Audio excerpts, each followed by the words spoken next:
এঁচোড় কি সিকেডি রোগীর জন্য বিষ, নাকি এটা একটা হেলদি ভেজ মিট অপশন যেটাকে আমরা বাঙালিরা ভালোবেসে গাছপাঠা বলি?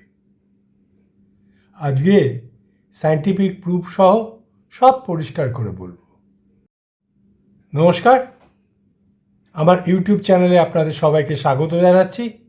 আমি পিনাকি চক্রবর্তী, বয়স 65, দীর্ঘদিনের ক্রনিক কিডনি ডিজিজ রোগী। আমার ডায়েট চার্ট অনুযায়ী আমি যা যা খাই সেগুলো আপনার বিজ্ঞানসম্মতভাবে আপনাদের সামনে তুলে ধরছি। আজকে কথা বলবো র জ্যাকফ্রুট অর্থাৎ এঁচোড় নিয়ে। এঁচোড় আসলে কি? এঁচোড় মানে হলো কাঁচা কাঁঠাল। পাকা কাঁঠালের মতো মিষ্টি নয়, বরং এটা সবজি হিসেবে ভালোবেসে আমরা গাছপাটা বলে খাই, এবং একে ইংরাজিতেও বলে ভেজিটেবল মিট। তার কারণ এর টেক্সচার অনেকটা মাংসের মতো। এক টুকরো এঁচোড় হাতে নিলে আঠার মতো রস লেগে যায়, অথচ এই জিনিসটাই কি আপনার কিডনিকে বাঁচাতে পারে, নাকি চুপিসারে আপনার ইউরিয়া ক্রিয়েটিন বাড়িয়ে দিচ্ছে? আজকের ভিডিওতে থাকছে রহস্য উন্মোচন, পাশাপাশি থাকছে সায়েন্স স্টাডি আর সতর্কবার্তা। প্রথমে জেনে নেওয়া যাক কাঁচা কাঁঠালের দেহাতি পুষ্টির আসল মানে কি। কাঁচা কাঁঠালে থাকে পটাশিয়াম প্রায় 300 থেকে 400 মিলিগ্রাম, পাকা কাঁঠালের তুলনায় 40% কম। ফসফরাস মাত্র 30-40 মিলিগ্রাম, মানে সিকেডি রোগীর জন্য একেবারেই নগণ্য।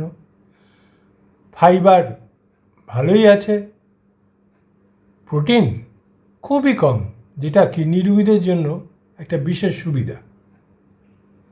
আমেরিকান জার্নাল অফ নেফ্রোলজির একটি রিপোর্ট অনুযায়ী কম পটাশিয়াম এবং কম ফসফরাসযুক্ত খাবার সিকেডি রোগীদের জন্য সোনার হরিণের সমান।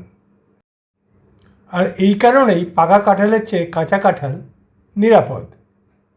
কিন্তু থামুন, এখানেই শেষ নয়। এবারে জেনে নিই কেন অনেক নেফ্রোলজিস্ট এঁচোড়কে প্ল্যান্ট বেসড রেনাল ফ্রেন্ড বলেন। প্রথমেই আসছে ডায়াবেটিক কিডনি রোগ প্রতিরোধ করার ক্ষমতা। কাঁচা কাঁঠালের গ্লাইসেমিক ইন্ডেক্স অনেক কম, আর এতে মডারেট ফাইবার থাকায় রক্তের সুগারকে স্পাইক করতে দেয় না। আর যেহেতু ডায়াবেটিস কিডনি নষ্টের নম্বর 1 কারণ, তাই কাঁচা কাঁঠাল নিয়ন্ত্রণে সাহায্য করে। এর পরের গুণ হচ্ছে অ্যান্টিঅক্সিডেন্ট পাওয়ার। এতে আছে ফ্ল্যাভোনয়েড এবং ভিটামিন সি, অক্সিডেটিভ স্ট্রেস কমায়। একটা 2019 সালের study journal of food biochemistry বলছে কাঁচা কাঁঠালের নির্যাস ইঁদুরের কিডনির ইনফ্ল্যামেশন কমিয়েছে। পরের গুণ প্রোটিনের বোঝা নেই। কিডনি রোগীদের প্রোটিন কম খেতে হয়। এঁচোড়ে প্রোটিন প্রায় নেই বললেই চলে, অথবা খুবই কম, তাই এটা নিরাপদ কিডনি রোগীদের জন্য। এবার আসছি সবচেয়ে অন্ধকার দিক, অর্থাৎ বিপদ। সবচেয়ে গুরুত্বপূর্ণ অংশ এটাই। কিন্তু সাবধান, যাকে বলে এক্সাইজ ফিটস অল, এটা সেটা নয়। কখন এঁচোড় খারাপ? কাঁচা কাঁঠালে মিথস্ক্রির ও অক্সালেট থাকে। যারা বারবার ক্যালসিয়াম অক্সালেট পাথরে ভোগেন তাদের জন্য এটা একটা টাইম বোমা বলতে পারে। এইবারে আসল জায়গায় আসি, পটাশিয়াম। আগেই বলেছি 100 গ্রাম এঁচোড়ে 300 থেকে 400 মিলিগ্রাম পটাশিয়াম থাকে। এটা কিন্তু লো নয়, আবার খুব হাইও নয়, এটাকে মডারেট পটাশিয়াম বলা যেতে পারে। তো আমাদের মডারেট পটাশিয়াম খাওয়ার নিয়ম এখন ফলো করতে হবে। তাহলে শুরু করা যাক।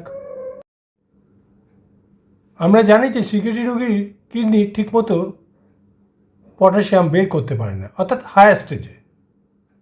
ফলে রক্তে পটাশিয়াম বেড়ে যায়, এবং পটাশিয়াম বেড়ে গেলে অর্থাৎ হাইপার ক্যালেমিয়া হতে পারে। তাহলে হার্টবিট অনিয়মিত, দুর্বলতা, এমনকি কার্ডিয়াক অ্যারেস্টও হতে পারে। আমাদের রক্তে সেরাম পটাশিয়ামের লেভেল হচ্ছে 3.5 থেকে 5। যদি আপনার পটাশিয়াম আগে থেকেই বর্ডার লাইন বা বেশি থাকে, তাহলে হাই পটাশিয়াম খাবার এড়িয়ে চলা দরকার। এটা একেবারে হাই না হলেও মডারেট। এঁচড়ের পটাশিয়াম মাঝারি রকমের, খুব বেশি না, আবার একদম কমও কিন্তু নয়। তাহলে ক্রনিক কিডনি রুগী অর্থাৎ সিকেডি রুগী কি এঁচড় খেতে পারবে? উত্তর হ্যাঁ, তবে শর্ত সাপেক্ষে। যাদের ক্ষেত্রে খাওয়া যেতে পারে, সেরাম পটাশিয়াম নর্মাল রেঞ্জে আছে, ডায়ালিসিস হয় না, হলেও পটাশিয়াম কন্ট্রোল, এবং ডক্টরের রেস্ট্রিকশান না থাকলে। আর সাবধান কাদের বারবার পটাশিয়াম বেড়ে যায়, ডায়ালিসিস পেশেন্ট এবং পটাশিয়াম ফ্ল্যাকচুয়েট করে, অ্যাডভান্স সিকেজি স্টেজ অর্থাৎ 4 থেকে 5-এ যাদের হাই পটাশিয়াম আছে সবার থাকে না। পোর্শন কন্ট্রোলও খুব জরুরি। ম্যাক্সিমাম 50 থেকে 70 গ্রাম কুকড এঁচড় মাঝে মধ্যে, প্রতিদিন নয়। তাহলে পটাশিয়ামের জন্য এঁচড়ে এত গুণ থাকা সত্ত্বেও কি আমরা খেতে পারবো না?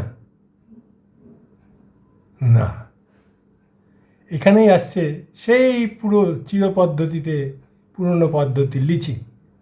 এঁচড় ছোট ছোট করে কাটুন, প্রচুর জলে 2-3 ঘন্টা ভিজিয়ে রাখুন, জলটা ফেলে দিন, আবার জল নিয়ে কিছুক্ষণ সেদ্ধ করুন, সেদ্ধর জল ফেলে দিন, এইবারে ধুয়ে নিন। পদ্ধতিতে পটাশিয়াম অনেকটাই, মডারেট পটাশিয়াম নর্মাল স্টেজে চলে আসে। মানে এক কথায় এঁচড়কে একটু ট্রেনিং দিতে হবে সিকেডি ফ্রেন্ডলি হওয়ার জন্যে। তবে রান্নার সময় বেশি তেল এবং নুন ব্যবহার করবেন না, কেন নুন ব্যবহার করলেই আপনার বিপি বাড়বে, আর তেল বেশি ব্যবহার করলে সেরামাইট বাড়বে। তাহলে উপসংহার কি? চলুন একটা ক্লিনিক্যাল রিভিউ করি। ইন্ডিয়ান জার্নাল অফ নেফ্রোলজি একটি গাইডলাইন বলছে সিকেডি স্টেজ 1 থেকে 3 সপ্তাহে 2 বার এঁচড় খেতে পারেন। 3B থেকে একটু রেস্ট্রিকশন আসে যদি পটাশিয়াম আপনার কন্ট্রোলে না থাকে। একেবারে আধা কাপের বেশি খাবেন না। এইবার যদি আপনার পটাশিয়াম যাদের কন্ট্রোল হয় না, এক কথায় রান্নার কৌশলই হচ্ছে আসল গেম চেঞ্জার। ঠিকমতো নিয়ম মেনে রান্না করলে এঁচড় একটা ক্রনিক কিডনি ডিজিজে উপকারী সবজি।